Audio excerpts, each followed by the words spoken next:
দেই আমার বাইকের চাবিটা দাও, আমি নিজের হাতে ওই চোরের হ্যান্ডেল করব। আমার এলাকায় চুরি, হ্যাঁ দাও আবার আমার গাড়িতে। চেয়ারম্যান সাহেব বাইকের চাবি। দেই সরো।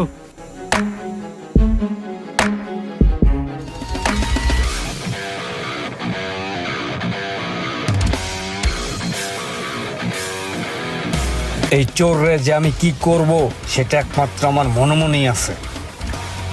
ওই চোররে আমি এমন শাস্তি দিব যাতে আর সারা জীবনে ও চুরি করার নাম মুখে না নেয়। চেয়ারম্যানের রাগ মাগ হয়ে যে কি টান দিছে, চেয়ারম্যানের লগে লগে যাইতে হইব।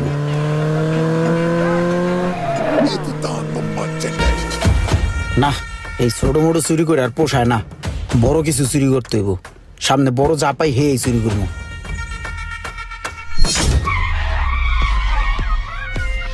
এই জায়গার কথাই তো সোহাগে বলছিল, এই জায়গায় দাঁড়াই, এখানে ওকে পাওয়া যাবে।